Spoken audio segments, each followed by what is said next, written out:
अस्सलामुअलैकुम। मेरा नाम हफीज़ हैदर है और मैं क्लिनिकल साइकोलॉजिस्ट हूँ। आज हमारे साथ मौजूद हैं मिस्टर खुरम शराज, जो कि क्लिनिकल साइकोलॉजिस्ट हैं और रिहैब होम में as a clinical psychologist work कर रहे हैं। तो आज हम इनसे पूछेंगे मूड डिसऑर्डर के बारे में कि जो मूड डिसऑर्डर के अक्सर पेशेंट्स होते हैं उनकी जो है कौन कौन सी ऐसी सिम्टम्स होती हैं जो उन्हें डिप्रेशन की तरफ ले जाती हैं, और कौन सी ऐसी सिम्टम्स होती हैं जिनकी बुनियाद पर हम ये कह सकते हैं कि इसके अंदर जो है तेज़ी आ गई और ये मैनिक एपिसोड की तरफ चला गया है, मैनिक फेज़ की तरफ चला गया है। तो अस्सलाम वालेकुम सर। वालेकुम सलाम। सर कैसे हैं? अल्हम्दुलिल्लाह। सर बहुत सारे ऐसे पेशेंट होते हैं उनके मिजाज के अंदर जो है तब्दीली आती जाती रहती है। कभी जो है उन्हें बहुत ज़्यादा खुशी का एहसास होना शुरू हो जाता है, बहुत ज़्यादा एनर्जी आ जाती है, और बाज़ दफ़ा जो है बहुत ज़्यादा डिप्रेस हो जाते हैं। तो क्या कहना चाहेंगे इसके बारे में? हाँ, ये बेसिकली आप ये कह सकते हैं ये एक मिजाज की बीमारी है, डिसऑर्डर है। कि इसमें बेसिकली होता है कुछ इस तरह से कि आप कह रहे हैं कि एक ही पोल के दो एक्सट्रीम पॉइंट्स हैं। या तो बंदा बहुत ज़्यादा उदासी की तरफ चला जाता है या बहुत ज़्यादा खुशी की तरफ चला जाता है। एक नॉर्मल बंदे की अगर हम बात करें तो वो इन दोनों पोल्स यानी कि ये दोनों जो एक्सट्रीम्स हैं, दोनों हदूद हैं, इनके दरमियान में लाई कर रहा होता है। और जो बंदा एक्सट्रीम पे चला जाए हम उसे कहते हैं कि कभी ये खुशी बहुत ज़्यादा खुश हो जाता है, अगले थोड़ी देर बाद ये रोना शुरू कर देता है। तो इस तरह के बंदे को हम कहते हैं कि बाईपोलर। बाई का मतलब होता है दो, पोल का मतलब होता है दो रुख, दो यानी कि इसके पोल एक्सट्रीम पॉइंट से दोनों एक्सट्रीम पॉइंट पे रहता है, ये नॉर्मल में लाई नहीं करता। तो ये मिजाज का डिसऑर्डर है। इसके अंदर क्या है, या तो बंदा डिप्रेशन में चला जाता है या बंदा बहुत ज़्यादा खुशी में आ जाता है, बड़ी बड़ी बातें इसमें करना शुरू कर देता है। इसका मूड जो होता है वो फ्लैक्चुएट करता रहता है। सही सर, बाज़ दफ़ा जो है ऐसे पेशेंट्स के अंदर जो है ऐसा होता है कि उनकी समझ नहीं आ रही होती, अचानक से उनके अंदर खुशी आ जाती है, अचानक से जो है वो एक ऐसे फेज़ की तरफ चले जाते हैं, डिप्रेशन की तरफ। तो क्या कहना चाहेंगे इसके बारे में? जैसे कि मैंने आपको पहले बताया है कि जी ये नॉर्मल नहीं रह सकते हैं, ये एक्सट्रीम पॉइंट्स पे की तरफ ही जाएगा। और जब हम इसको हम कहते हैं, क्योंकि हमने इसको पहले बताया है कि बाइपोलर डिसऑर्डर कहते हैं। अगर हम इसके सिम्टम्स की बात करें तो उसके सिम्टम्स में आप ये कह सकते हो कि जी भूख में कमी आ जाना, नींद में या तो बहुत ज़्यादा कमी आ जाना या बहुत ज़्यादा नींद का आ जाना। ठीक है, दोनों ही चीज़ें हो सकती हैं। इसके अलावा बहुत ज़्यादा खाना शुरू कर देना या बहुत कम खाना शुरू कर देना, परेशानी, थकावट, ये सारी चीज़ें बाइपोलर डिसऑर्डर के अंदर होती है। ग्रैंडियोसिटी आ जाती हैं। कुछ लोगों को तो आवाज़ें सुनाई देना शुरू, अनसुनी आवाज़ें सुनना शुरू कर देते हैं, अनदेखी चीज़ें देखना शुरू कर देते हैं, अपने आप को बहुत अजीम हस्ती समझना शुरू कर देते हैं, अपने नाउज़ बिल्ला के जी ये कहना शुरू कर देते हैं कि जी मेरा अल्लाह ताला से या हजूर पाक सल्लल्लाहु अलैहि वसल्लम से डायरेक्ट राब्ता है।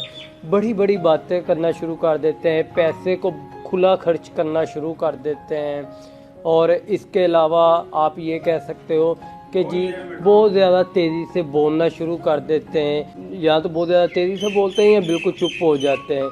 तो ये कुछ अलामत पाई जाती हैं जिसकी बेस पे हम कहते हैं कि जी इस बंदे को बाइपोलर डिसऑर्डर हो चुका है।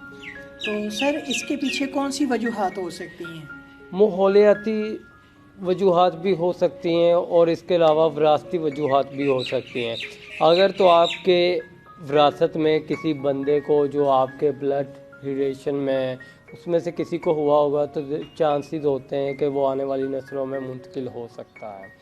इसके अलावा अगर बहुत ज़्यादा घर में परेशानी रहती हो, बहुत ज़्यादा ज़हनी दबाव वाली कैफियत बनी रहती हो, घरेलू प्रॉब्लम्स हो सकते हैं। एक ऐसा बच्चा जिससे पढ़ाई नहीं हो रही, वो पढ़ाई पे ज़्यादा तवज्जो देने की कोशिश करता है और वो ज़्यादा परेशान बहुत जल्दी होना शुरू हो जाता है। ये जो परेशानी है उसको बाइपोलर डिसऑर्डर का शिकार करवा सकती है। मैरिटल लाइफ की अगर हम बात करें, मियाँ बीवी के आपस में तल्लुकात अच्छे नहीं बन रहे, उसकी वजह से भी ये हो सकती है। ब्रीवमेंट की बात करें कि आपका बहुत प्यारा जो है वो इस दुनिया से रुखसत हो जाए या उसके कत्ल तलकी हो जाए, तो उस वजूहात की बिना पे भी ये बाइपोलर डिसऑर्डर हो सकता है। यानी कि आप कह सकते हो कि इन्वामेंटल फैक्टर्स भी होते हैं और जेनेटिक फैक्टर्स भी इसमें कंट्रीब्यूट करते हैं। सही। तो सर बाईपोलर के पेशेंट का जो है इलाज कैसे मुनासिब है, कैसे जो है इसका इलाज जो है मुमकिन हो सकता है? इसके लिए क्योंकि शुरू में इनमें बहुत ज़्यादा तेज़ी आई हुई होती है, गुस्सा बहुत ज़्यादा करते हैं, तोड़ फोड़ का शिकार, अपने आप को अजीम हस्ती समझते हैं, अपने आप को मरीज़ नहीं समझते। इस तरह के पेशेंट के लिए सबसे पहले तो ये है कि हम मेडिसिन के ज़रिए उनको तो हैंडल करें कि मेडिसिन के ज़रिए उसके जो सिम्टम्स है, जैसे हाइपर एक्टिविटी होगी या नींद में कमी है या नींद में ज़्यादती है या भूख में कोई कमी या ज़्यादती है, इन चीज़ों को मैनेज करें। जब वो बंदा इस काबिल हो जाए कि ये चीज़ें उसकी मैनेज हो जाए, क्योंकि ये ऐसे पेशेंट बाद कई दिन नहीं सोते क्योंकि खुशी में इनमें एक्स्ट्रा एनर्जी आ जाती है, वो तो बहुत ज़्यादा कंसंट्रेशन करना शुरू कर देते हैं, कई दिन जागते रहते हैं। तो ऐसे बंदों की फिर नींद को एक तो टारगेट होता है कि जी इनके जो सिम्टम्स हैं, जो उस वक्त जैसे कि हाइपर एक्टिविटी को मैनेज करना सबसे ज़्यादा यानी कि उस वक्त का मुश्किल फेज़ होता है। बात का इस तरह होता है कि फैमिली जो होती है ऐसे पेशेंट को लाने में दिक्कत पेश उन्हें आ रही होती है और वो रीहैब होम से कांटेक्ट करते हैं कि जिनकी टीम जाए और उसको लेके आए, क्योंकि इस तरह के पेशेंट को पता नहीं चलता, वो अपने लिए भी ख़तरे का बायस होता है, दूसरों के लिए भी। और फिर मेडिसिन इधर आके सबसे पहले इलाज जो होता है वो ट्रीटमेंट जब स्टार्ट होती है मेडिसिन के थ्रू, उसकी हाइपर एक्टिविटी और जो उसके सिम्टम्स हैं उनको मैनेज किया जाता है। उसके साथ साथ साइकोथेरेपी चलती है। साइकोथेरेपी में हम CBT यूज़ कर सकते हैं अगर उन्हें बिहेवियर इश्यूज़ का भी सामना हो, जैसे कि हमने कहा कि माहौलियाती फैक्टर्स की वजह से भी ये हो सकता है, तो उसमें हम बिहेवियर थेरेपी जो है वो भी कर सकते, फैमिली थेरेपी भी हो सकती है, मैरिटल थेरेपी भी हो सकती है। ये सारे जो थेरेपीज़ हैं और प्लस मेडिसिन ये कंट्रीब्यूट करेगी उस पर्सन के प्रोग्नोसिस को बेहतर करने के लिए।